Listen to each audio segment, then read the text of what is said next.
Several female inmates staged protest atop the roof of the Ballycuddy prison. Minister of Law and Order says drug dealings are taking place using modern technology. Arms depot blast in Syria's Idlib province kills 39. South Africa have slipped to position in the ICC ODI men's team rankings. Sri Lanka remains in their pre-series 8th position.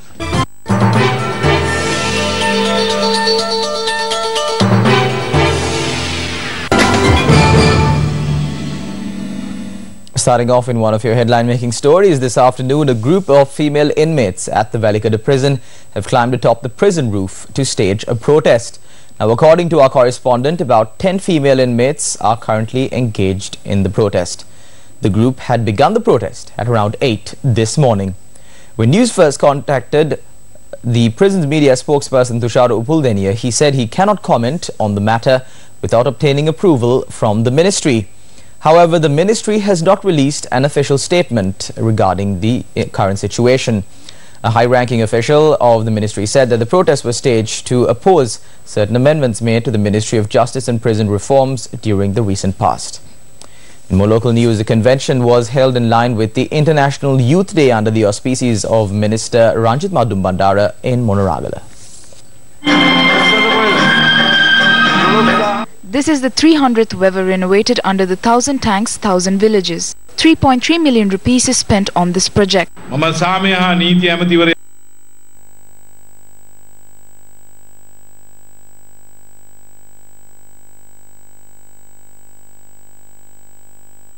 Crimes. Nowadays, drug deals takes place through easy cash using modern technology. Drug deals involving foreign countries takes place from the prisons. How are we going to prevent this from taking place? We will have to make decisions. We will join with any organization that attempts to stop the drug business. Former President is asking us to get the army involved. Not only the army, even if we can stop the drug menace and defeat the underworld with him, we will do it.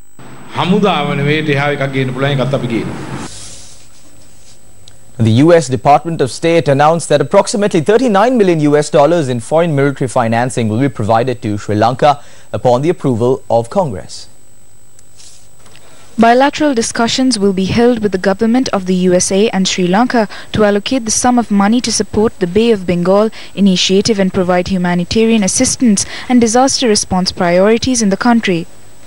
U.S. Department of State spokesperson Heather Nauert said bilateral and multilateral meetings were held in Indonesia, Singapore and Malaysia last week to advance the security of the United States and the region, and to underscore our support for a rules-based order, to reaffirm their commitment to friends and allies, and to demonstrate their robust engagement in the Indo-Pacific.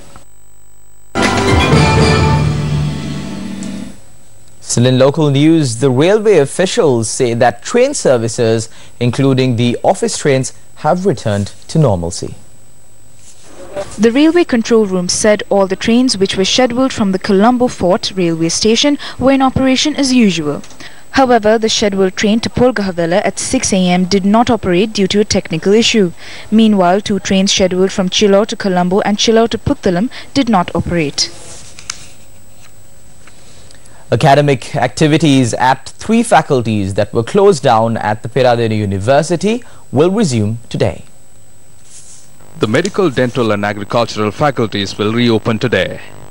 Vice-Chancellor of the Peradeniya University, Professor Upul P. Disanayake said the arts faculty and the management faculty that were also closed down will reopen on the 20th of this month.